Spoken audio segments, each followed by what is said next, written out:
Hello കൂട്ടുകാരെ, പത്രമാറ്റ് സീരിയലിലെ ഒരു പുതുപുത്തൻ വിശേഷത്തിലേക്ക് എല്ലാ കൂട്ടുകാർക്കും സ്വാഗതം. ഒരു അടിപൊളി എപ്പിസോഡിന്റെ വിശേഷങ്ങളിലേക്കാണ് നമ്മൾ പോകുന്നത്. എന്താണെന്ന് വെച്ചാൽ അഭിയാണ് സ്വന്തമോളുടെ അച്ഛൻ എന്നുള്ള വിവരം കൂടി കനകയും ഗോവിന്ദനും ഒക്കെ അറിഞ്ഞിരിക്കുകയാണ്. എല്ലാവരും ഇത് അറിഞ്ഞിട്ടുണ്ടോ എന്നുള്ള കാര്യത്തിൽ അഭിക്ക് തന്നെ ഒരു സംശയം തോന്നുകയാണ് കേട്ടോ. അങ്ങനെ അഭിയുടെ നിലനിൽപ്പിന് വേണ്ടിയിട്ട് തന്നെ അനഘയും ചന്തുമോളെയും അപായപ്പെടുത്താൻ ശ്രമിക്കുന്നുണ്ട്. അതുകൊണ്ട് തന്നെ അഭിയും അഭിയുടെ ഗുണ്ടകളും കൂടി ചേർന്ന് ചന്തുമോളെ തട്ടിക്കൊണ്ട് പോവുകയാണ് കേട്ടോ. അപ്പോൾ നമ്മുടെ നന്ദുവാണ് കേട്ടോ ഇതിനായിട്ട് മുന്നിട്ടിറങ്ങുന്നത്.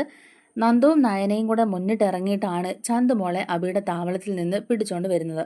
ആ ഒരു വിശേഷങ്ങളിലേക്കാണ് നമ്മൾ പോകുന്നത്. നമ്മുടെ വീഡിയോ ഇഷ്ടമായിട്ടുണ്ടെങ്കിൽ ഒന്ന് ലൈക്ക് ചെയ്യണേ. അതുപോലെ തന്നെ ചാനൽ കൂടി ഒന്ന് സബ്സ്ക്രൈബ് ചെയ്ത് സപ്പോർട്ട് ചെയ്യണേ. അങ്ങനെ കനകയോടും ഗോവിന്ദനോടും നയന പറയുകയാണ് കേട്ടോ ചന്തുമോളുടെ അച്ഛൻ അബിയാണെന്നുള്ള കാര്യം. ആദർശേട്ടനല്ല, ആദർശേട്ടൻ ഒരു തെറ്റും ചെയ്തിട്ടില്ല എന്നൊക്കെ നയന പറയുന്നുണ്ട്. അപ്പോൾ ഗോവിന്ദനും കനകയ്ക്കും ഇത് കേൾക്കുമ്പോൾ ഭയങ്കര ഒരു ഷോക്കാണ് കേട്ടോ. എന്നിട്ട് ഞങ്ങൾ ആദർശനോട് ഇങ്ങനെ മോശമായിട്ട് പെരുമാറിയല്ലോ എന്നൊക്കെ പറഞ്ഞിട്ട് ഗോവിന്ദൻ കൈയൊക്കെ കൂപ്പി ആദർശനോട് മാപ്പ് ചോദിക്കുന്നുണ്ട് കേട്ടോ. കനക പറയുന്നുണ്ട്, അബി ഇങ്ങനെ ചെയ്യുമെന്ന് ഞങ്ങൾക്ക് അറിയാമായിരുന്നു. അബിയാണെന്ന് ഞങ്ങൾ ആദ്യം അറിഞ്ഞിരുന്നെങ്കിലും ഞങ്ങൾക്കതൊരു പ്രശ്നമാവില്ലായിരുന്നു. പക്ഷേ ആദർശ് അങ്ങനെ ഒരു കാര്യം ചെയ്തു എന്ന് കേട്ടപ്പോഴേക്കും ഞങ്ങൾക്കത് വിശ്വസിക്കാൻ പോലും പറ്റിയില്ല. ഞങ്ങൾക്കത് ഒട്ടും അംഗീകരിക്കാൻ പറ്റാത്ത കാര്യമായിരുന്നു എന്നൊക്കെ ഇങ്ങനെ കനകയും പറയുകയാണ് കേട്ടോ. നമ്മുടെ നന്ദു ആണെങ്കിലും പറയുന്നുണ്ട്, അബി ഇത്ര കള്ളനാണെന്ന് ഞാൻ വിചാരിച്ചിരുന്നില്ല.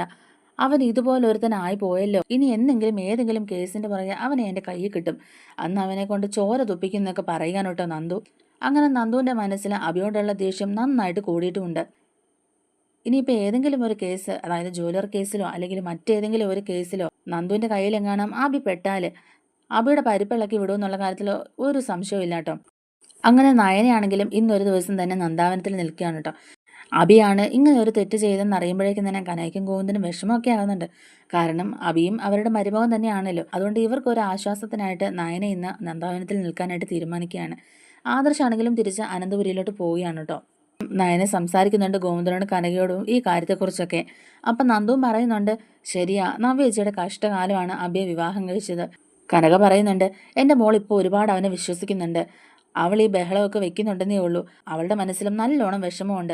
ഇപ്പം ആബിയാണെങ്കിൽ അവളെ സ്നേഹിക്കുന്നുണ്ടെന്നുള്ളൊരു ചിന്ത അവളുടെ മനസ്സിലുണ്ട്. ആ സമയത്ത് ഇങ്ങനെ ഒരു ചതി അവൻ ചെയ്തെന്നറിഞ്ഞാൽ എന്തായിരിക്കും അവളുടെ അവസ്ഥ എന്നൊക്കെ ഇങ്ങനെ പറയാനോട്ടോ കനക. അപ്പം നയന പറയുന്നുണ്ട്, ശരിയാ, അതുകൊണ്ടാ മുത്തശ്ശൻ അന്ന് പറഞ്ഞത് ഈ കാര്യം ആരും അറിയണ്ടെന്നുള്ള കാര്യം. ഉടൻ തന്നെ ഈ സത്യങ്ങളൊന്നും ആരോടും വെളിപ്പെടുത്തണ്ടെന്ന് മുത്തശ്ശൻ പറഞ്ഞത് ഇതൊക്കെ ഓർത്തിട്ടാണ്. അതുകൊണ്ടാണ് ഞാനും ആദർശേട്ടനും ഇത്രയും വലിയൊരു കാര്യം എല്ലാവരിൽ നിന്നും മറച്ചു വെച്ചത്.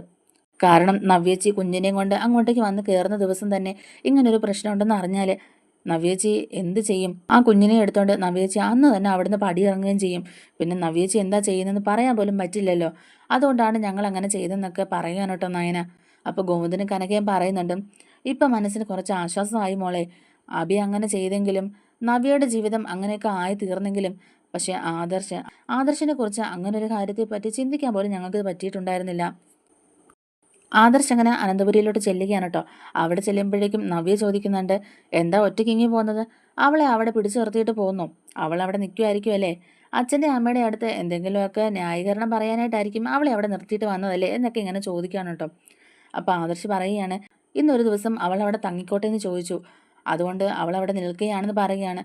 അല്ലാതെ വേറൊന്നുമില്ല എന്നിങ്ങനെ പറയുമ്പോഴേക്കും നവ്യ പറയുന്നുണ്ട്, നാണം കെട്ടല്ലേ നിങ്ങൾ അവിടെ നിന്ന് ഇങ്ങോട്ടേക്ക് വന്നത്? നിങ്ങൾക്ക് നാണമില്ലേ അവിടെ ചെന്ന് അച്ഛൻ്റെ അമ്മയുടെ മുമ്പിൽ ഇങ്ങനെ ഞെളിഞ്ഞിരിക്കാൻ? നയനോട് എന്ത് ക്രൂരതയാണ് നിങ്ങൾ ഈ കാട്ടുന്നത്? എന്നിട്ട് പിന്നെയും അവിടെ ചെന്നിരിക്കാൻ നിങ്ങൾക്കൊരു മടിയും തോന്നുന്നില്ല എന്നൊക്കെ ചോദിക്കാനോട്ടോ നവ്യ. അപ്പോൾ അബിയും കൂടെ പറയുന്നുണ്ട്, അതെങ്ങനെയാ, കുറച്ചെങ്കിലും ഒളിപ്പ് വേണ്ടേ? ഇത്രയും വലിയൊരു തെറ്റ് ചെയ്തിട്ട് നാണോ മാനോ ഇല്ലാതെ അവിടെ പോയി നിൽക്കാനുള്ളൊരു ധൈര്യമേ എന്നൊക്കെ ഇങ്ങനെ അബി പറയുമ്പോഴേക്കും ആദർശന് ഭയങ്കരമായിട്ട് ദേഷ്യം വരികയാണ് കേട്ടോ. ആദർശ് പറയുന്നുണ്ട്, നീ ഇനി ഒരു കാര്യവും പറയണ്ട. നീ കൂടുതലൊന്നും സംസാരിക്കേണ്ട കാര്യമില്ല. എന്തെങ്കിലും കൂടുതൽ നീ സംസാരിച്ചിട്ടുണ്ടെങ്കിൽ അടിച്ചതിൻ്റെ കാരണം പുകയ്ക്കുമെന്നൊക്കെ ആദർശ് പറയുന്നുണ്ട്. അത് നവ്യയ്ക്കും ദേഷ്യം വരികയാണ് കേട്ടോ. അപ്പം നവ്യ ചോദിക്കുന്നുണ്ട്, ഇപ്പം എന്തിനാ നിങ്ങൾ അബി അടിക്കുമെന്നൊക്കെ പറയുന്നത്? അതിൻ്റെ ആവശ്യം എന്താന്നൊക്കെ ഇങ്ങനെ ചോദിക്കുന്നുണ്ട്. എൻ്റെ അബി എന്തായാലും നിങ്ങൾ ചെയ്ത പോലെ ഒരു തെറ്റ് ചെയ്തിട്ടില്ലല്ലോ എന്നൊക്കെ ഇങ്ങനെ ചോദിക്കാണ് കേട്ടോ. അതേസമയത്ത് തൻ്റെ കൂടെ നിൽക്കുന്നത് ഏറ്റവും വലിയൊരു ഫ്രോഡാണെന്നും ചതിയനാണെന്നും ഒക്കെയുള്ള കാര്യം നമ്മുടെ നവ്യ തിരിച്ചറിയുന്നേ ഇല്ല കേട്ടോ.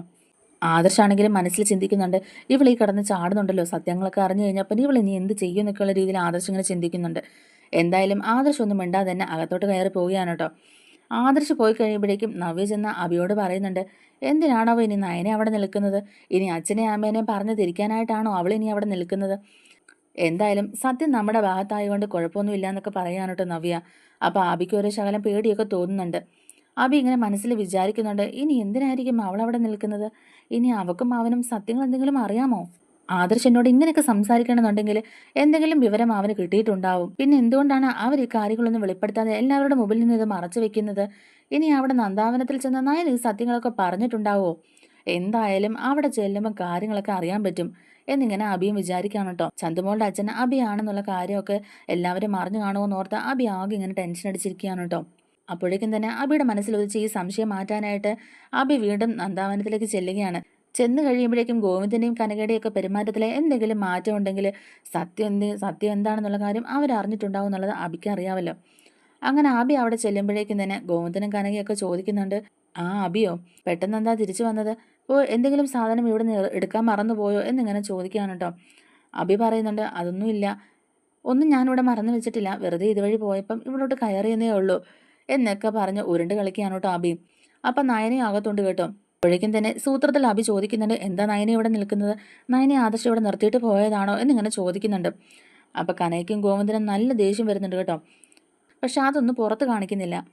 ഇവരുടെ ദേഷ്യം അബിയോട് കാണിച്ചിട്ടുണ്ടെങ്കിൽ അതെന്തായാലും അത് നവ്യ അറിയുമല്ലോ.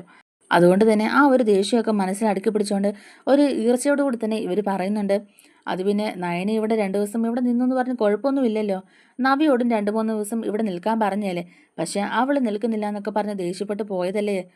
ഇവിടെ 2 പേർക്കും നിൽക്കാമായിരുന്നല്ലോ ഇവിടെ എന്നൊക്കെ ഇങ്ങനെ പറയുകയാണ് കേട്ടോ. അപ്പം തന്നെ ഇവരുടെ പെരുമാറ്റത്തിൽ എന്തോ മാറ്റമൊക്കെ ഉണ്ടെന്ന് മനസ്സിലാക്കിയ അബിക്ക് കാര്യങ്ങളൊക്കെ പിടികിട്ടുന്നുണ്ട്. നന്ദു ആണെങ്കിലും അബിയെ കണ്ടിട്ടും കണ്ട ഭാവം പോലും വെക്കാതെ അകത്തേക്ക് കയറി പോവുകയാണ്. അപ്പം ഇതെല്ലാം കൂടെ കാണുമ്പോഴേക്കും അബിക്ക് ഏകദേശം കാര്യങ്ങളൊക്കെ പിടികിട്ടുന്നുണ്ട്. ഇവർക്ക് എന്തൊക്കെയോ മനസ്സിലായിട്ടുണ്ട്. താൻ തന്നെയാണ് ചന്തുമോളുടെ അച്ഛൻ എന്നുള്ള കാര്യം നയനയ്ക്കും ആദർശനും മറ്റു ചിലർക്കുമൊക്കെ അറിയാം. പക്ഷെ നവ്യയുടെ മുമ്പിൽ അത് അവതരിപ്പിക്കാത്തതാണ്. എല്ലാവരുടെ മുമ്പിൽ അത് പറഞ്ഞ നവ്യ എങ്ങനെ പ്രതികരിക്കുമെന്ന് അറിയാത്തത് കൊണ്ടായിരിക്കും എല്ലാവരും ഇങ്ങനെ നാടകം കളിക്കുന്നത്. എന്നെങ്കിലും ഇതൊരു ദിവസം പുറത്ത് വരും എന്നൊക്കെ ഇങ്ങനെ നമ്മുടെ അബി ചിന്തിക്കുന്നുണ്ട്. അപ്പം ശരി എന്നാൽ ഞാൻ പോവുക എന്നൊക്കെ പറഞ്ഞിട്ട് അബി അവിടെ നിന്ന് ഇറങ്ങിയാണ് കേട്ടോ. എന്നിട്ട് നേരെ ചെല്ലുന്നത് അബിയുടെ സുഹൃത്തുക്കളായിട്ടുള്ള ആ ഗുണ്ടകളുടെ അടുത്തേക്കാണ് കേട്ടോ. എല്ലാ കാര്യത്തിനും അബിയെ സഹായിക്കുന്ന ആ ഗുണ്ടകളുടെ അടുത്തോട്ടാണ് അബി പോകുന്നത്. എന്നിട്ട് അവരെ കണ്ട് സംസാരിക്കുന്നുണ്ട്. എന്നിട്ട് അവരോട് പറയുകയാണ്, എടാ ചെറിയ പ്രശ്നങ്ങളൊക്കെ ഉണ്ട്. അപ്പോൾ അവർ ചോദിക്കുന്നുണ്ട് എന്ത് പ്രശ്നമാണെന്ന്. ആ അനഘയ്ക്കാണെങ്കിൽ ഒരനക്കവും ഇല്ല, അവളിങ്ങനെ ജീവച്ചലമായിട്ട് തന്നെ അവിടെ കിടക്കുകയല്ലേ. പിന്നെ ചന്തുമോള് ആ കൊച്ചു ഇപ്പം നിങ്ങളുടെ വീട്ടിൽ തന്നെയല്ലേ, അതിനും ഒന്നും അറിയാൻ പ്രായമൊന്നും ആയിട്ടില്ലല്ലോ, പിന്നെന്താ ഇപ്പോൾ പ്രശ്നം എന്നൊക്കെ ഇങ്ങനെ ചോദിക്കാണ് കേട്ടോ ആ ഗുണ്ടകൾ. സാറിൻ്റെ ചേട്ടൻ ആ കൊച്ചിനെ ഏറ്റെടുത്തതല്ലേ, സ്വന്തം കുഞ്ഞിനെ പോലെ തന്നെയല്ലേ അവർ ആ കൊച്ചിനെ സ്നേഹിക്കുന്നേ, അപ്പോൾ പിന്നെ കുഴപ്പമില്ലല്ലോ സാറേ എന്നൊക്കെ ഇങ്ങനെ അവർ പറയുമ്പോഴേക്കും അഭി പറയുന്നുണ്ട്, അതല്ല ആദർശനും അതുപോലെ നായനയ്ക്കും ഈ കാര്യങ്ങളൊക്കെ അറിയാമോ എന്ന് എനിക്കൊരു സംശയമുണ്ട്. ഞാനാണ് ചന്തുമോളുടെ അച്ഛനെന്നുള്ള വിവരം അവരറിഞ്ഞിട്ടുണ്ടോ എന്ന് എനിക്ക് നല്ല സംശയമുണ്ടെന്ന് പറയാൻ കേട്ടോ. അപ്പോൾ ആ ഗുണ്ടകൾ പറയുന്നുണ്ട്, അതെങ്ങനെ അറിയാനാ സാറേ, നമ്മൾ ഇതൊന്നും ആരോടും പറഞ്ഞിട്ടില്ലല്ലോ, നമുക്ക് 3 പേർക്കും അല്ലേ ഈ കാര്യങ്ങളൊക്കെ അറിയുമല്ലോ, പിന്നെ അനഘയ്ക്കും, അവളിനി വാ തുറക്കില്ലല്ലോ, പിന്നെ ഇതൊക്കെ എങ്ങനെ അവരറിയാനാ എന്നൊക്കെ ഇങ്ങനെ അവർ പറയുകയാണ് കേട്ടോ. പിന്നെ സാറിന് ഇതൊക്കെ വെറുതെ തോന്നുന്ന എന്നിങ്ങനെ പറയുന്നുണ്ട്. അപ്പോൾ അഭി പറയുകയാണ്, അങ്ങനെ തോന്നുന്ന ഒന്നും അല്ല, നിങ്ങൾക്കൊക്കെ അറിയാമല്ലോ, മുത്തശ്ശനും ആദർശവും ഒക്കെ വിചാരിച്ചാൽ ഈ കാര്യം ഈസി ആയിട്ട് തെളിയിക്കാവുന്നതേ ഉള്ളൂ. ഒരു DNA ടെസ്റ്റിലൂടെ തന്നെ ആ കുഞ്ഞിൻ്റെ അച്ഛൻ ആരാന്നുള്ളത് മനസ്സിലാക്കാൻ പറ്റും. ഇപ്പോൾ എൻ്റെയും ആ കൊച്ചിൻ്റെയും കൂടെ സാമ്യം ചെയ്ത് നോക്കിക്കഴിഞ്ഞാൽ അപ്പോൾ തന്നെ അതിനുള്ള ഉത്തരവും കിട്ടും. അതിനുള്ള ബുദ്ധിയൊക്കെ ആദർശനും മുത്തശ്ശനും ഒക്കെ ഉണ്ട്. പിന്നെ എന്തുകൊണ്ടാണ് അവർ അങ്ങനെ ഒരു രീതിക്ക് അന്വേഷണം നടത്താത്തെന്നുള്ളത് എനിക്ക് നല്ല സംശയമുള്ള കാര്യം തന്നെയാണ്. അപ്പോൾ അവർ പറയുന്നുണ്ട്, അത് പിന്നെ സാറേ ഞങ്ങളും വന്ന് സാറിൻ്റെ അടുത്ത് ഈ സംശയം ചോദിച്ചതല്ലേ, സാറിൻ്റെ മുത്തശ്ശൻ വിചാരിച്ചാൽ ഇതൊക്കെ നിമിഷ നേരം കൊണ്ട് തന്നെ കണ്ടുപിടിക്കാവുന്നതല്ലേ ഉള്ളൂ. എന്നിട്ടും എന്തുകൊണ്ടാ അവരതിനൊക്കെ ഇറങ്ങിത്തിരിക്കാത്തത്? സ്വന്തം കൊച്ചുമോളാന്ന് പറഞ്ഞ് ആ കൊച്ചിനെ അവരവിടെ വളർത്തുന്നത് എന്തുകൊണ്ടാ? ആദർശിൻ്റെ കുഞ്ഞാണെന്ന് പറഞ്ഞ് അവരതിനെ ചേർത്ത് നിർത്തുന്നുണ്ടല്ലോ എന്നൊക്കെ ഇങ്ങനെ ഞങ്ങളും സംശയം ചോദിച്ചപ്പം സാറ് തന്നെയല്ലേ പറഞ്ഞത്, നിങ്ങളൊന്നും മിണ്ടാതിരിക്കുക, മനുഷ്യന് ഇച്ചിരി സമാധാനം താ എന്നൊക്കെ പറഞ്ഞ് ഞങ്ങളെ ഒഴിവാക്കി വിടുവല്ലായിരുന്നോ ചെയ്യുന്നതെന്ന് ഇങ്ങനെ ചോദിക്കുന്നുണ്ട്. അഭി പറയുകയാണ്, അതൊക്കെ ശരി തന്നെയാണ്, പക്ഷെ ഇപ്പം ഞാൻ ആലോചിച്ചപ്പം എനിക്ക് അങ്ങനെ ചില കാര്യങ്ങളൊക്കെ മനസ്സിലാവുന്നുണ്ട്. മുത്തശ്ശനും മറ്റു ചിലരുമൊക്കെ ഈ സത്യങ്ങൾ അറിഞ്ഞിട്ടുണ്ടോ എന്ന് എനിക്ക് നല്ല സംശയമാവുന്നുണ്ട് ഇപ്പം. അങ്ങനെയാണെങ്കിൽ ആകെ മൊത്തത്തിൽ പ്രശ്നമാകും. ഇനി ചന്തുമോളെയും അനഘയെയും കൂട്ടിച്ചേർത്ത് അത് എൻ്റെ തലയിലേക്ക് വെച്ച് കെട്ടുമോയെന്ന് എനിക്ക് നല്ല പേടിയുണ്ടെന്ന് പറയുകയാണ് കേട്ടോ. ഇപ്പോഴത്തെ സാഹചര്യത്തിൽ അങ്ങനെ ഒരു നാണക്കേട് ഉണ്ടായ പിന്നെ നവ്യ കൊച്ചിനെ എടുത്തുകൊണ്ട് അവളുടെ വീട്ടിലേക്ക് പോകും. അവൾ കുഞ്ഞിനെയും കൊണ്ട് വീട്ടിലോട്ട് പോകുന്നതിൽ എനിക്ക് വലിയ പ്രയാസമൊന്നുമില്ല. എൻ്റെ കുഞ്ഞാണെങ്കിലും എനിക്ക് അതിനോട് ഒരു ആത്മാർത്ഥത ഉണ്ടായിട്ടൊന്നും അല്ല ഞാൻ ചേർത്ത് നിർത്തിയേക്കുന്നത്. തൽക്കാലം ഇതിനൊക്കെ ഒരു മറ വേണം. അതിനു വേണ്ടിയിട്ട് മാത്രമാണ് ഞാൻ അവരെ ഇപ്പോൾ ചേർത്ത് പിടിച്ചിരിക്കുന്നത്. പക്ഷെ ഇപ്പം അവൾ അനന്തപുരിയിൽ നിന്ന് ഇറങ്ങിപ്പോയാലേ ഞാനും അനന്തപുരിയിൽ നിന്ന് പുറത്താകും. അതിലൊരു സംശയവും ഇല്ല. അനന്തപുരിയിൽ നിന്നും ജ്വല്ലറിയിൽ നിന്നും ഒക്കെ എന്നെ പുറത്താക്കും. ഇപ്പോഴാണെങ്കിൽ എന്നെ ഒരു ബ്രാഞ്ചിന് ചുമതല ഏൽപ്പിച്ചിട്ടുണ്ട്. പക്ഷേ അവിടെ നോക്കാൻ എന്നെക്കാൾ മുകളിൽ വേറൊരാളെ നിയമിച്ചിട്ടുണ്ട്. എങ്കിൽ പോലും എനിക്ക് അതിൻ്റെ ഇടയിൽ കൂടെ ചില നേട്ടങ്ങളൊക്കെ ഉണ്ടാവുന്നുണ്ട്. ചെറിയ രീതിയിൽ ഞാനൊന്ന് പച്ച പിടിച്ച് വരികയായിരുന്നു. ഇപ്പതേ എന്നെ ഈ കൊച്ചിൻ്റെ പേരിൽ ഉടനെ തന്നെ എല്ലാത്തിൽ നിന്നും ഇറക്കി വിട്ടാൽ എന്തായിരിക്കും എൻ്റെ അവസ്ഥ? ഞാൻ പെരുവഴിയിലായി പോകൂലേ? ഞാൻ വഴിയിൽ കൂടെ തെണ്ടിത്തിരിഞ്ഞ് നടക്കേണ്ടി വരും. അതുണ്ടാവാൻ പാടില്ല. നമുക്ക് ചില കാര്യങ്ങളൊക്കെ തീരുമാനിക്കണമെന്ന് പറയുകയാണ് കേട്ടോ. അപ്പം അവർ ചോദിക്കുന്നുണ്ട്, എന്ത് കാര്യമാണെന്ന് വെച്ചാൽ സാറ് പറയേ, നമുക്ക് നോക്കാം. ഞങ്ങൾ എന്തായാലും എല്ലാത്തിലും സാറിൻ്റെ കൂടെ ഉണ്ടാവും. ഇവിടെ വരെ ഞങ്ങൾ സാറിൻ്റെ കൂടെ തന്നെ ഇല്ലായിരുന്നു എന്നൊക്കെ ഇങ്ങനെ അവർ പറയുകയാണ് കേട്ടോ. അപ്പോഴേക്കും അഭി പറയുന്നുണ്ട്, നമുക്ക് ആദ്യം തന്നെ ചെയ്യേണ്ടത് ആ അനഘയെ അങ്ങ് തീർക്കണം. പിന്നെ ദേ ഈ ചന്തുമോള്, ആ കൊച്ചും അനന്തപുരിയിൽ ഉണ്ടാവാൻ പാടില്ല. ആ കൊച്ച് അനന്തപുരിയിൽ നിൽക്കുന്നിടത്തോളം കാലം ഞാൻ സേഫ് അല്ല. ആദർശും നയനയും ഒരുപാട് അതിനെ സ്നേഹിക്കുന്നുണ്ട്. സ്വന്തം കുഞ്ഞായിട്ടാണ് അവരതിനെ കാണുന്നത്. അതില്ലാതാക്കണം. അവരുടെ കയ്യിൽ നിന്ന് ആ കുട്ടിയെ നഷ്ടപ്പെടണം. അങ്ങനെ ആകുമ്പോൾ പതിയെ പതിയെ എല്ലാവരും എല്ലാ കാര്യങ്ങളും മറന്നു പൊക്കോളും എന്നൊക്കെ ഇങ്ങനെ അഭി പറയുമ്പോഴേക്കും അവർ ചോദിക്കുന്നുണ്ട്, അതെന്താ സാറേ അങ്ങനെ പറഞ്ഞത്? ചന്തുമോളെയും കൂടെ ഇനി തട്ടിക്കൊണ്ട് പോയി കൊല്ലാനാണോ സാറ് തീരുമാനിച്ചേക്കുന്നത് ചോദിക്കുന്നുണ്ട്. അപ്പോൾ അതിലൊരു കൊണ്ട് ചോദിക്കുന്നുണ്ട് അഭിയോട്, ചന്തുമോള് സാറിൻ്റെ സ്വന്തം കുഞ്ഞല്ലേ, അപ്പോൾ പിന്നെ അതിനെ കൊല്ലണോ? മഹാപാപമല്ലേ സാറേ എന്നിങ്ങനെ ചോദിക്കാൻ കേട്ടോ. അപ്പോൾ അഭി പറയുന്നുണ്ട്, എന്ത് മഹാപാപം? എനിക്കങ്ങനെ മഹാപാപവും നോട്ടമൊന്നുമില്ല. എൻ്റെ നിലനിൽപ്പ് അത് മാത്രമേ എനിക്ക് പ്രശ്നമുള്ളൂ. ആ കൊച്ചിനി എൻ്റെ നിലനിൽപ്പിന് തടസ്സമാണെന്നുണ്ടെങ്കിൽ അതിനെ ഞാനങ്ങ് കൊന്നു തന്നെ കളയുമെന്ന് പറയുകയാണ് കേട്ടോ. അപ്പോൾ അവർ പറയുന്നുണ്ട്, എന്തായാലും ഞങ്ങൾ ഇങ്ങനെയുള്ള പരിപാടികളൊക്കെ ചെയ്യുന്നവരാ. അതുകൊണ്ട് ഞങ്ങൾക്കും ഈ പാവനോട്ടമൊന്നുമില്ല. ചെയ്യാൻ പറഞ്ഞ ആര് പണം തന്നാലും ഞങ്ങളത് ചെയ്യും. അല്ലെങ്കിലും ഇങ്ങനെയുള്ള കൊട്ടേഷൻ കൊണ്ടൊക്കെ ജീവിച്ചു പോകുന്നവരല്ലേ ഞങ്ങൾ എന്നിങ്ങനെ പറയുകയാണ് കേട്ടോ. അപ്പോഴേക്കും അഭി പറയുന്നുണ്ട്, ആദ്യമേ അവളെ കൊല്ലുകയല്ല ചെയ്യേണ്ടത്. അനന്തപുരിയിൽ നിന്ന് തൽക്കാലത്തേക്ക് മാറ്റണം. ചന്തുമോള് അനന്തപുരിയിൽ നിന്ന് അപ്രത്യക്ഷമാകണം. എന്നിട്ട് ചന്തുമോൾ ഇതിലെ പോയെന്ന് എല്ലാവരും കൂടെ അന്വേഷിക്കട്ടെ. ചന്തുമോളെ കാണാതാവുമ്പോഴേക്കും എല്ലാവരും അന്വേഷിക്കുമല്ലോ. എന്തായാലും ഒരു രഹസ്യ താവളത്തിലേക്ക് നമ്മൾ ആ കൊച്ചിനെ മാറ്റിയിട്ട് അവിടെ വളർത്താം. മറ്റെവിടെങ്കിലും ഏതെങ്കിലും ഒരു അനാഥാലയത്തിലോ മറ്റോ ഒക്കെ നമുക്ക് എങ്ങോട്ടെങ്കിലും ദൂരത്തേക്ക് തന്നെ ആ കൊച്ചിനെ മാറ്റാം. ചന്തമോള് അനന്തപുരിയിലോട്ട് ഇനി വരാൻ പാടില്ല. അങ്ങനെയാവുമ്പോൾ കാര്യങ്ങളൊക്കെ എല്ലാവരും അങ്ങ് മറന്നോളും. പിന്നെ ചന്തമോളുടെ അച്ഛനൊന്നൊരു പ്രശ്നമില്ലല്ലോ. അനക അവൾ കുറച്ച് ദിവസം കൂടി ഇങ്ങനെ കിടക്കട്ടെ. അതിനുശേഷം അവളെയും നമ്മൾ ആരും അറിയാതെ അങ്ങ് തീർത്തേക്കാം. ഈ ഒരു ഇത് കഴിയുമ്പോഴേക്കും അവളും അങ്ങ് മരിച്ചു. അത്രേ ഉള്ളൂ. പിന്നെ ചന്തുമോളുമില്ല, അവളുടെ അമ്മയുമില്ല, അവളുടെ അച്ഛനുമില്ല. പിന്നെ എനിക്കൊരു പ്രശ്നമില്ലല്ലോ എന്നിങ്ങനെ പറയുകയാണ് കേട്ടോ ആബി. അപ്പോൾ അവർ പറയുന്നുണ്ട്, എന്തായാലും സാറിൻ്റെ ബുദ്ധി കൊള്ളാം. സാറിൻ്റെ മുത്തച്ഛന് ഭയങ്കര ബുദ്ധിയാണെന്ന് പറഞ്ഞു കേട്ടിട്ടുണ്ട്. ആ ബുദ്ധിയൊക്കെ ആണോ സാറിനും കിട്ടിയേക്കുന്നതെന്ന് ഇങ്ങനെ ചോദിക്കുകയാണ് കേട്ടോ. അഭി പറയുന്നുണ്ട്, അതിന് അയാളുമായിട്ട് എനിക്ക് എന്തെങ്കിലും ബന്ധമുണ്ടോടോ? എൻ്റെ അമ്മയെ അയാൾ ദത്തെടുത്ത് വളർത്തിയതല്ലേ. പിന്നെ എങ്ങനെ എനിക്ക് അയാൾ മുത്തച്ഛനാകും? പിന്നെ അയാളുടെ ബുദ്ധി അത് ആ ആദർശനാണ് കിട്ടിയിരിക്കുന്നത്. എനിക്ക് അതിലും വലിയ ബുദ്ധിയല്ലേ ഉള്ളത്. ഇത്തിരി കുരുട്ട് ബുദ്ധിയാണെങ്കിലേ ഉള്ളൂ എന്നൊക്കെ ഇങ്ങനെ അഭി പറയുകയാണ് കേട്ടോ. അങ്ങനെ അവർ തീരുമാനിക്കുകയാണ് കേട്ടോ ചന്തുമോളെ തട്ടിക്കൊണ്ട് പോകാനും തട്ടിക്കൊണ്ട് പോയി എവിടെയെങ്കിലും ഒളിത്താവളത്തിൽ താമസിപ്പിക്കാനും പതുക്കെ ഏതെങ്കിലും ഒരു അനാഥാലയത്തിലോട്ട് മാറ്റി അവസാനം ചന്തുമോളെ തട്ടിക്കളയാനും പിന്നെ ചന്തുമോളുടെ പേര് പോലും അനന്തപുരിയിൽ ആരും ഓർക്കാത്ത രീതിയിൽ എല്ലാ കാര്യങ്ങളും മായ്ക്കാനും ഒക്കെ ഇങ്ങനെയായിട്ട് പ്ലാൻ ചെയ്യുകയാണ് കേട്ടോ. അങ്ങനെ അബി എങ്ങനെയെങ്കിലും ചന്തുമോളെ മാറ്റണമല്ലോ. അതുകൊണ്ട് പറയുന്നുണ്ട് അവരോട്, ചന്തുമോളെ എങ്ങനെയെങ്കിലും ഞാൻ അനന്തപുരിയിൽ നിന്ന് പുറത്തു കൊണ്ടുവരാം. എന്നിട്ട് നമ്മൾ അവളെ രഹസ്യതാവളത്തിൽ കൊണ്ട് താമസിപ്പിക്കാം. നിങ്ങൾ ആ കൊച്ചിൻ്റെ കാര്യങ്ങളൊക്കെ കുറച്ച് നാളത്തേക്ക് നോക്കിക്കോണം. ഈ പ്രശ്നങ്ങളൊക്കെ ഒന്ന് അടങ്ങി വരുമ്പോഴേക്കും കുട്ടിയെ നമുക്ക് മറ്റെങ്ങോട്ടെങ്കിലും മാറ്റിയേക്കാം. അങ്ങനെയാകുമ്പോൾ ആ വിഷയം അവിടെ തീരുമല്ലോ. പിന്നെ അനഘ മാത്രമല്ലേ ഉള്ളൂ. അനഘയെ നമുക്ക് നിസ്സാരമായിട്ട് തീർക്കാവുന്നേ എന്നൊക്കെ ഇങ്ങനെ പറയുന്നുണ്ട്. അങ്ങനെ അനന്തപുരിയിൽ നിന്ന് ചന്തുമോളെ എടുത്തുകൊണ്ട് അബിക്ക് പുറത്തിറങ്ങണമല്ലോ. അതിനുള്ള പ്ലാനുകളൊക്കെ അബി ചിന്തിക്കാൻ കേട്ടോ. അങ്ങനെ അബി വീട്ടിൽ ചെന്നതിന് ശേഷം രാത്രിയാകുന്ന ആ ഒരു സമയത്തേക്ക് ചന്തുമോൾ അവിടെ ഹാളിൽ ഇരുന്ന് കളിക്കുകയാണ്. എല്ലാവരും ഓരോരുത്തരുടെ റൂമിലൊക്കെ ഇരിക്കുകയാണ് കേട്ടോ. ആ ഒരു സമയത്ത് ചന്തുമോൾ മാത്രം ഇങ്ങനെ ഇരുന്ന് കളിക്കുന്നത് കാണുമ്പോഴേക്കും അബി ചന്തുമോളുടെ അടുത്തേക്ക് ചെല്ലുന്നുണ്ട്. എന്നിട്ട് സോപ്പിടുന്ന പോലെ തന്നെ ചന്തുമോളോട് ചോദിക്കുന്നുണ്ട്, ആഹാ മോള് കളിക്കുകയാണല്ലോ, ഇത് നല്ല കളിപ്പാട്ടമാണല്ലോ, മോക്ക് കുഞ്ഞുവാനെ കാണണോ, കുഞ്ഞാവയുടെ കൂടെ ഇരുന്ന് കളിക്കണോ എന്നൊക്കെ ഇങ്ങനെ ചോദിക്കുന്നുണ്ട് കേട്ടോ. അബി അടുത്ത് ചെല്ലുമ്പോഴേക്കും തന്നെ ചന്തുമോൾക്ക് ഒട്ടും ഇഷ്ടമില്ല കേട്ടോ. ചന്തുമോൾക്ക് ഭയങ്കര പേടിയാണ് അബിയെ. എന്നിട്ട് അബിയോട് ചന്തുമോൾ പറയുന്നുണ്ട്, എനിക്ക് കാണണ്ട, എനിക്ക് കുഞ്ഞാവനെ കാണണ്ട എന്നൊക്കെ ഇങ്ങനെ പറയുന്നുണ്ട് കേട്ടോ. എനിക്ക് ആരുടെയും കൂടെ കളിക്കണ്ട, എനിക്ക് കുഞ്ഞാവനെ കാണണ്ട, ഞാൻ ഇവിടെ ഇരുന്ന് കളിച്ചോളാം എന്നൊക്കെ ചന്തുമോൾ പറയുന്നുണ്ട് കേട്ടോ.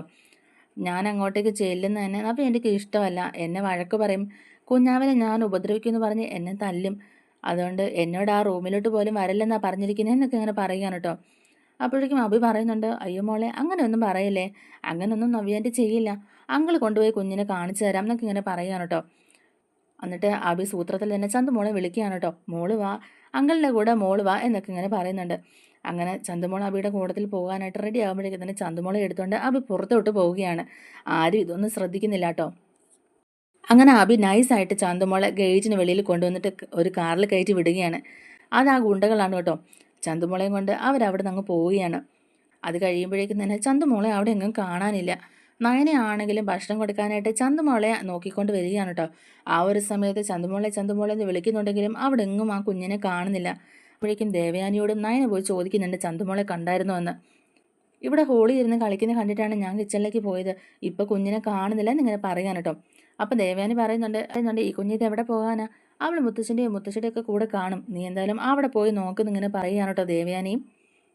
അങ്ങനെ നയനയാണെങ്കിലും അവിടെ ചെന്ന് മുത്തശ്ശനോടും മുത്തശ്ശിയോടും ചോദിക്കുന്നുണ്ട് ചന്തുമോളെ കണ്ടോ എന്ന്. ഹോളി ഇരുന്ന് കളിച്ചുകൊണ്ടിരിക്കുകയായിരുന്നു, ഇപ്പം അവളെ കാണുന്നില്ല, ഞാൻ എല്ലായിടത്തും അന്വേഷിച്ചു, ചന്തുമോളെ കാണുന്നില്ല, ഈ രാത്രിയിൽ ഈ കുഞ്ഞ് എവിടെ പോകാനാന്നൊക്കെ ഇങ്ങനെ ചോദിക്കുന്നുണ്ട് കേട്ടോ.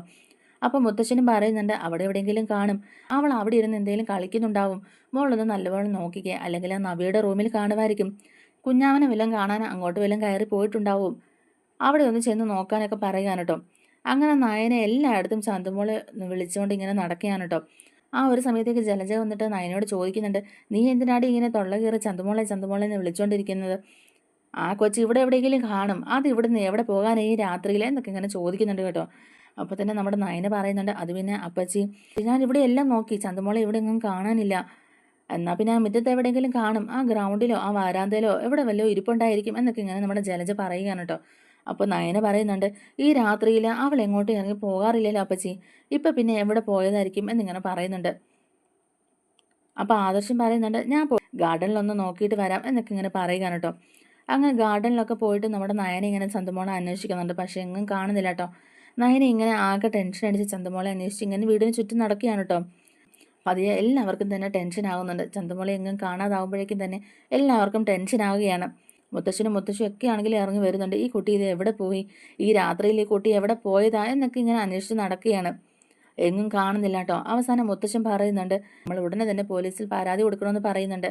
അപ്പോൾ ഉടനെ തന്നെ നയനയും പറയുന്നുണ്ട്, ശരിയാ മുത്തശ്ശ, പെട്ടെന്ന് തന്നെ നമുക്ക് പരാതി കൊടുക്കാം, നന്ദുവിനെ വിളിച്ച് ഞാൻ എത്രയും പെട്ടെന്ന് ഈ കാര്യം പറയാമെന്ന് പറയുന്നുണ്ട്. അപ്പോൾ ഇത് കേട്ടോണ്ട് ആദർശം പറയുന്നുണ്ട്, എന്നാൽ പിന്നെ ഞാൻ ഇപ്പം തന്നെ നന്ദുവിനെ വിളിക്കാമെന്ന് പറയുകയാണ് കേട്ടോ. കുട്ടി ഇവിടുന്ന് ആരെങ്കിലും ഇനി എടുത്തുകൊണ്ട് പോയതാണോന്നും അറിയില്ലല്ലോ എന്നൊക്കെ ഇങ്ങനെ നമ്മുടെ നയന പറയുമ്പോഴേക്കും തന്നെ നന്ദുവിനെ വിളിച്ചിട്ട് ആദർശം ഉടനെ തന്നെ പറയുന്നുണ്ട്. നന്ദു ആണെങ്കിലും ഇത് കേട്ടപാട് ഒന്ന് ഷോക്കാവുന്നുണ്ടെങ്കിലും നന്ദു ഉടനെ തന്നെ പറയുന്നുണ്ട്, ആരും വിഷമിക്കേണ്ട, എന്തായാലും ഞാൻ ഉടനെ തന്നെ അന്വേഷിക്കാം, ചന്തുമോളെ ആരും എങ്ങും കൊണ്ടുപോകത്തില്ല, ആ കുട്ടി ഇവിടെ അടുത്ത് എവിടെയെങ്കിലും തന്നെ കാണും എന്നൊക്കെ ഇങ്ങനെ നമ്മുടെ നന്ദു പറയുന്നുണ്ട്. ഞാൻ എന്തായാലും ഇപ്പം തന്നെ അന്വേഷിക്കാമെന്നൊക്കെ പറഞ്ഞിട്ട് അവരൊന്ന് സമാധാനിപ്പിക്കുകയാണ് കേട്ടോ നന്ദു. അങ്ങനെ നന്ദു ഒക്കെ ഇങ്ങനെ അന്വേഷിക്കുകയാണ് കേട്ടോ. നന്ദുവിൻ്റെ ഡ്യൂട്ടിയുള്ള ആ സ്റ്റേഷൻ പരിധിയിലൊക്കെ നന്ദുവും നന്ദുവിൻ്റെ കൂടെയുള്ള പോലീസ് ഓഫീസേഴ്സും ഒക്കെ ഇങ്ങനെ അന്വേഷിക്കുന്നുണ്ട് കേട്ടോ. പക്ഷേ എവിടെയും നമ്മുടെ ചന്തുമോളെ കണ്ടു കിട്ടിയിട്ടില്ല. അതുകൊണ്ട് തന്നെ നന്ദു തിരിച്ച് അനന്തപുരിയിലോട്ട് വരികയാണ്. നയനെ ആകെ ടെൻഷൻ അടിച്ചിട്ട് ഇങ്ങനെ നന്ദുവിനോട് പറയുന്നുണ്ട്, ചന്തുമോളെ കാണുന്നില്ല, ചന്തുമോളെ കാണാതിരിക്കാൻ എനിക്ക് പറ്റില്ല മോളെ, അവളെ അപായപ്പെടുത്താനൊക്കെ സാധ്യതയുണ്ട് എന്നൊക്കെ ഇങ്ങനെ പറയുമ്പോഴേക്കും തന്നെ നന്ദുവും പറയുന്നുണ്ട്, ചേച്ചി പറഞ്ഞത് ശരി തന്നെയാണ്, എനിക്കും അക്കാര്യത്തിൽ നല്ല സംശയമുണ്ട്, ഇവിടെയുള്ള ചിലരെ തന്നെ എനിക്ക് സംശയമെന്ന് പറയുകയാണ് കേട്ടോ നന്ദു. അത് കേൾക്കുമ്പോഴേക്കും നമ്മുടെ ജലജയ്ക്ക് ഒട്ടും സൂക്കുന്നില്ല കേട്ടോ. ജലജ ഉടനെ തന്നെ നന്ദുവിനോട് ചാടി കയറുകയാണ് കേട്ടോ. നീ എന്താടി പറഞ്ഞത്, ഇവിടെ ഉള്ളവരെയാണോ നിനക്ക് സംശയം, ഞങ്ങളെയൊക്കെ ആയിരിക്കുമല്ലോ നീ ഉദ്ദേശിച്ചത്, ഞങ്ങൾക്ക് ആ പീറ കൊച്ചിനെ അപായപ്പെടുത്തിയിട്ട് എന്ത് കിട്ടാനാടി എന്നിങ്ങനെ ചോദിക്കുന്നുണ്ട്. അപ്പോൾ നന്ദു പറയുന്നുണ്ട്, നിങ്ങൾ തൽക്കാലം മിണ്ടാതിരിക്കുക, ഇവിടെ ആരാണ് അത് ചെയ്തെന്നുള്ളത് ആദ്യം തെളിയട്ടെ, പിന്നെ എല്ലാ കാര്യങ്ങളും പറയാമെന്നൊക്കെ പറയുകയാണ് കേട്ടോ. അങ്ങനെ ആബി ആണെങ്കിലും ആകെ ഇങ്ങനെ പരിങ്ങലിൽ തന്നെ ഇരിക്കുകയാണ്. നന്ദു ആണെങ്കിലും നല്ല രീതിക്ക് തന്നെ അബിയെ വാച്ച് ചെയ്യുന്നുണ്ട് കേട്ടോ. നയന പറയുന്നുണ്ട്, നന്ദു നീ എന്തെങ്കിലും വിവരം കിട്ടിയ ഉടനെ എന്നെ പെട്ടെന്ന് തന്നെ അറിയിക്കണം, ഞാനും എന്തായാലും നിന്റെ കൂടെ വരാം, ചന്തുമോളെ എത്രയും പെട്ടെന്ന് തന്നെ കണ്ടുപിടിക്കണം, ആ കുഞ്ഞിത് എവിടെ പോകാൻ എന്നൊക്കെ ഇങ്ങനെ പറയുകയാണ് കേട്ടോ നയന. അപ്പം നമ്മുടെ നന്ദു പറയുന്നുണ്ട്, വേണ്ട ചേച്ചി ഇപ്പം എൻ്റെ കൂടെ എന്തായാലും വരണ്ട, ഞാൻ എന്തായാലും എൻ്റെ കൂടെയുള്ള ഓഫീസേഴ്സുമായിട്ട് പോയി അന്വേഷിച്ചോളാം എന്നൊക്കെ ഇങ്ങനെ പറയുകയാണ്. ഇതിലത്തെ അങ്ങനെ അനന്തപുരിയിലെ ആ ഗേറ്റിൻ്റെ സൈഡിലുണ്ടായിരുന്ന CCTV ഒക്കെ നമ്മുടെ നന്ദു ഇങ്ങനെ ചെക്ക് ചെയ്യാൻ കേട്ടോ. ആ സമയത്ത് നന്ദു കാണുന്നുണ്ട്, അബി ചന്തുമോളെ എടുത്തുകൊണ്ട് ഒരു കാറിൽ കൊണ്ടുപോയി ഇരുത്തുന്നത് കാണുന്നുണ്ട്. അങ്ങനെ നന്ദുവും കൂട്ടരും കൂടെ ആ ഒരു കാറിൻ്റെ നമ്പറൊക്കെ ട്രേസ് ചെയ്തിട്ട് ചന്തുമോളെ ഒളിപ്പിച്ചിട്ടുള്ള ആ ഒരു താവളത്തിലോട്ട് എത്തുകയാണ് കേട്ടോ. അങ്ങനെ രാത്രി മുഴുവൻ നന്ദുവും കൂട്ടരും കൂടെ ചന്തുമോളെ അന്വേഷിക്കുന്നതിൻ്റെ തിരക്കിൽ തന്നെയാണ് കേട്ടോ. അങ്ങനെ ആ ഒരു CCTV ക്യാമറയിൽ പതിഞ്ഞ് ആ ഒരു കാറിൻ്റെ നമ്പറൊക്കെ ട്രേസ് ചെയ്ത് രാത്രി തന്നെ അവരുടെ ആ ഒളിത്താവളം എവിടെയാണെന്നുള്ളത് നമ്മുടെ നന്ദുവും കൂട്ടരും മനസ്സിലാക്കുന്നുണ്ട്. ആ ഒരു സമയത്ത് അബിയാണെങ്കിലും വെളുപ്പാൻ കാലത്ത് തന്നെ ഈ ചന്തുമോളെ ഒളിപ്പിച്ചിരിക്കുന്ന താവളത്തിലോട്ട് പോകുന്നുണ്ട്. അത് നമ്മുടെ നന്ദു കണ്ടുപിടിക്കുകയാണ് കേട്ടോ. നന്ദു നിരന്തരം അബിയുടെ ഓരോ ചലനങ്ങളും വാച്ച് ചെയ്തുകൊണ്ടിരിക്കുകയായിരുന്നു. എന്നിട്ട് നമ്മുടെ നന്ദു ആണെങ്കിലും രാവിലെ തന്നെ നയനെ വിളിച്ചിട്ട് പറയുന്നുണ്ട്, ചേച്ചി ഇതിന് പിന്നിൽ അബി തന്നെയാണെന്ന് എനിക്ക് സംശയമുണ്ട്. കാരണം അബി വെളുപ്പം കാലത്ത് എവിടെയോ പോയിട്ടുണ്ട്. അപ്പോൾ എന്തായാലും CCTV ക്യാമറയൊക്കെ ചെക്ക് ചെയ്തപ്പോഴേക്കും അബിയാണ് ചന്തുമോളെയും കൊണ്ട് പുറത്തേക്ക് പോയതെന്നൊക്കെ മനസ്സിലാവുന്നുണ്ട്. അതുകൊണ്ട് തന്നെ 2-3 പോലീസ് ഓഫീസേഴ്സിനെ ഞാൻ അവൻ്റെ പിന്നാലെ അയച്ചിട്ടുണ്ട്. അവൻ അധികം ആളുകളൊന്നും ഇല്ലാത്ത ഒരു ഒഴിഞ്ഞ കെട്ടിടത്തിലൊക്കെയാണ് പോയേക്കുന്നത്.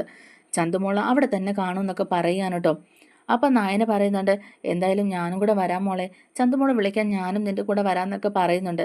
അവൻ ഇനി കുട്ടിയെ അവിടെ വെച്ച് എന്തെങ്കിലും ചെയ്യുമോ മോളെ, പെട്ടെന്ന് തന്നെ നമുക്ക് അങ്ങോട്ടേക്ക് പോകാമെന്നൊക്കെ പറയുകയാണ് കേട്ടോ.